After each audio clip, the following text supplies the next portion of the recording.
गणित कक्षा 8 के लिए अध्याय 3 समांतर रेखाएं।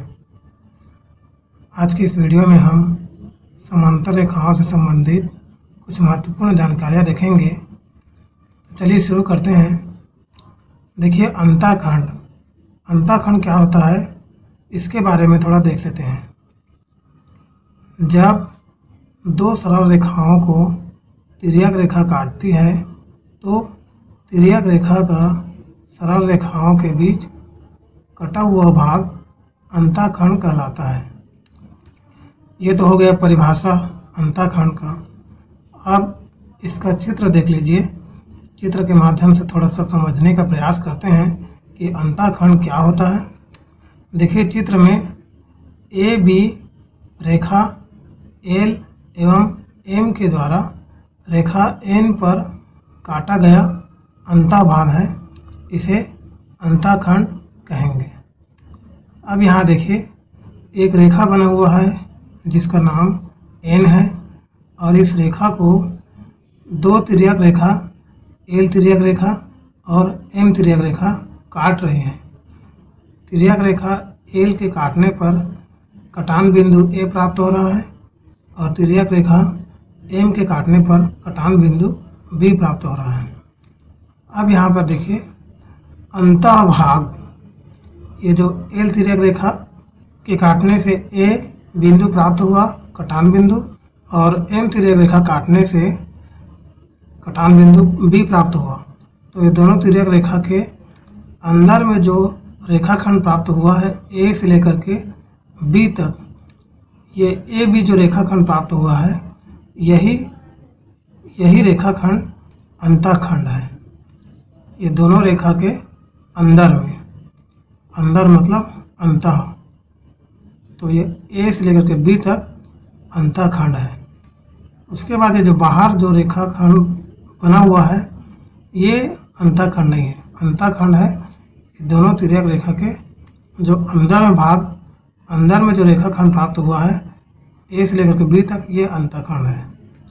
अब आपको ये समझ में आ गया होगा कि अंतःखंड क्या होता है, किस प्रकार से बनता है। एक सरल रेखा को दो तिर्यक रेखा या दो या दो से अधिक तिर्यक रेखा काटती है तो इस प्रकार से अंतःखंड प्राप्त होता है। अब इसके आगे देखते हैं। अब देखिए, एक और महत्वपूर्ण, तीन समांतर रेखाओं पर एक तिर्यक रेखा समान अंतःखंड काटती है तो दूसरी तिर्यक रेखा भी समान अंतःखंड काटेगी। अब यहाँ पर देखिए, तीन समांतर रेखा दिया गया है, एल, एम और एन। इसको दो तिर्यक रेखा समान रूप से अंतःखंड काट रही है। देख लीजिए, टी तिर्यक रेखा समांतर रेखाओं को काट रही है और पी तिर्यक रेखा भी समांतर रेखाओं को काट रही है। टी के द्वारा समांतर रेखाओं पर डी, ई, एफ बिंदु प्राप्त हुए हैं, कटान बिंदु प्राप्त हुए हैं और पी तिर्यक रेखा के द्वारा समांतर रेखाओं को काटने पर ए, बी, सी कटान बिंदु प्राप्त हुए हैं। अब यहाँ पर बोला है कि एक तिर्यक रेखा समान अंतःखंड काटती है तो दूसरी तिर्यक रेखा भी समान अंतःखंड काटेगी। अब यहाँ पर बोला है कि ये पहला तिर्यक रेखा हो गया। अब ये तिर्यक रेखा जितना समान अंतःखंड काटेगी उतने ही समान अंतःखंड ये दूसरा तिर्यक रेखा P भी काटेगी। अब यहाँ पर देखिए, इसका मतलब क्या है कि ये जो कटान बिंदु प्राप्त हुआ अंतःखंड DE, ये लंबाई और P के तिर्यक रेखा P के द्वारा काटा गया कटान बिंदु प्राप्त हुआ अंतःखंड AB, ये दोनों समान है।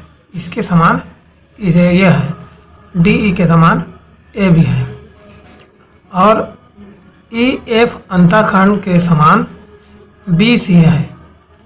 और इसी प्रकार से ये समांतर रेखाएं एक दूसरे से समान दूरी पर स्थित हैं, अर्थात L और M के बीच की दूरी समान है और M और N के बीच की दूरी समान है। इस स्थिति में DE बराबर AB तो होगा ही और DE के बराबर ई एफ भी होगा, क्योंकि समांतर रेखाओं के बीच की दूरी समान है। तो समान अंतःखंड काटने के साथ साथ एक दूसरे का जो अनुपात है वो भी बराबर होगा, समान होगा।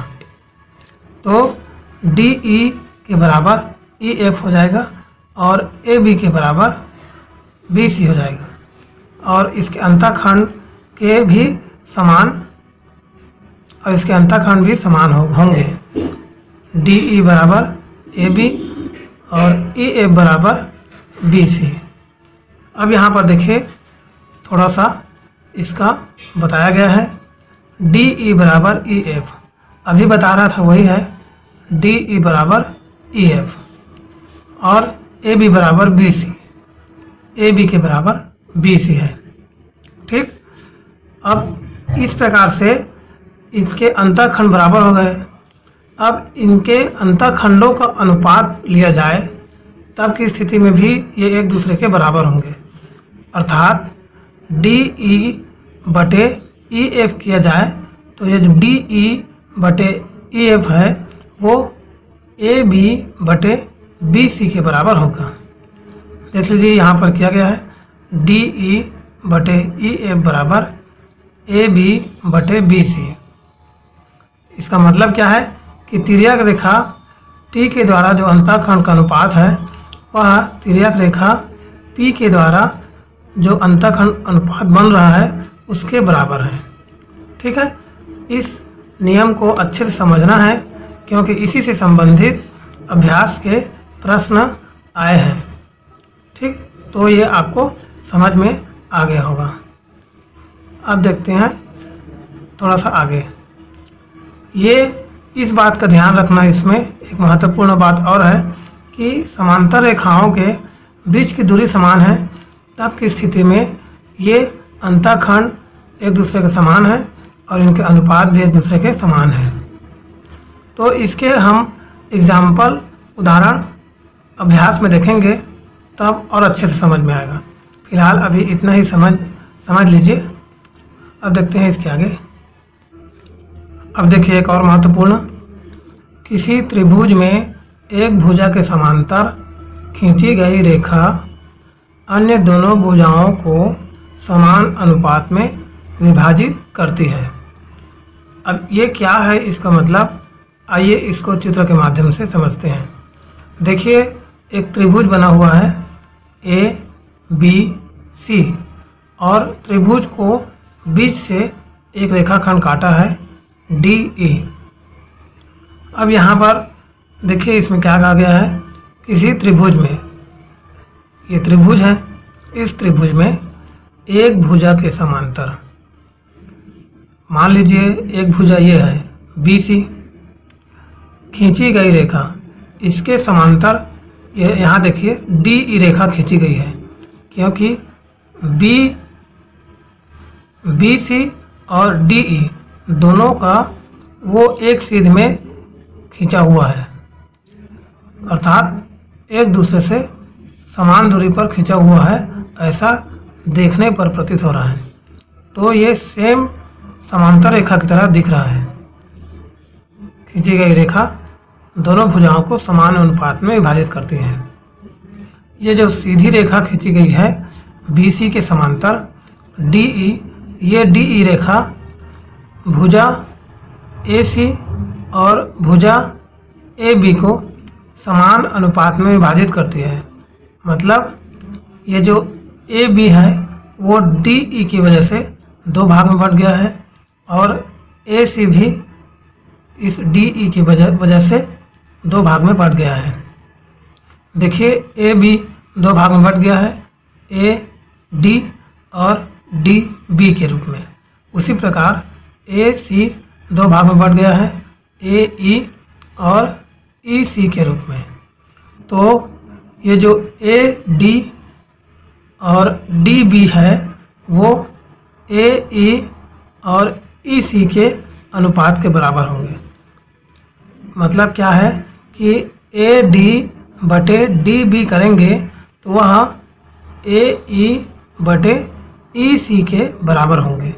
उसी को यहाँ पर बताया गया है, देख लीजिए AD बटे DB, AD बटे डी बी बराबर ए ई बटे ई सी, ए ई बटे ई सी। ठीक, मतलब इनका अनुपात इसके अनुपात के बराबर होगा। तथा यहाँ पर और देखिए, यहाँ पे क्या बताया गया है, ये जो दो लाइन खींचा हुआ है ऊपर की ओर, इसी को समांतर रेखा का संकेत कहते हैं। ये समांतर रेखा है। इसको कैसे पढ़ेंगे? बी सी समांतर डी ई। अब ये कैसे हुआ, इसको यहाँ पर नीचे में जो लिखा है इससे समझने का प्रयास करते हैं। देखिए नीचे में लिखा है, त्रिभुज में किन्हीं दो भुजाओं के मध्य बिंदुओं को मिलाने वाली रेखा तीसरी भुजा के समांतर होती है। अब यहाँ देखिए, ये त्रिभुज है और त्रिभुज को यहाँ पर देखिए, ये एक भुजा हो गया ए सी और दूसरी भुजा हो गया ए बी। अब ए बी का मध्य बिंदु डी है और ए सी का मध्य बिंदु ई है। क्योंकि बीच में खींचा हुआ जैसा दिख रहा है तो इसको हम मध्य बिंदु मान लेंगे। तो ए बी का मध्य बिंदु डी और ए सी का मध्य बिंदु ई। अब मध्य बिंदु डी से मध्य बिंदु ई तक बिंदुओं को मिला देते हैं और मिलाने पर एक रेखा मिल रहा है डी ई। तो ये जो रेखा है वह इस रेखा बी सी के बराबर, ये जो डी ई रेखाखंड प्राप्त हो रहा है वह बी सी रेखाखंड के बराबर होगा, समांतर होगा। डी ई बी सी के समांतर होगा। उसी को यहाँ पर बोला है तीसरी भुजा। ये हो गया तीसरी भुजा, ये तो एक भुजा हो गया, ये दूसरा भुजा हो गया। ये दोनों भुजाओं के मध्य बिंदुओं को मिलाने पर ये जो डी ई रेखा खंड प्राप्त हो रहा है वह तीसरी भुजा, ये तीसरी भुजा हो गया, बी सी के समांतर होती है। यही कहना चाह रहा है इस चित्र में, इस कथन में यही कहना चाह रहा है। तो ये चित्र कथन ऊपर वाले के लिए भी लागू होता है और कथन नीचे वाले के भी लागू होता है। कुल मिलाकर के ये एक दूसरे से संबंधित है।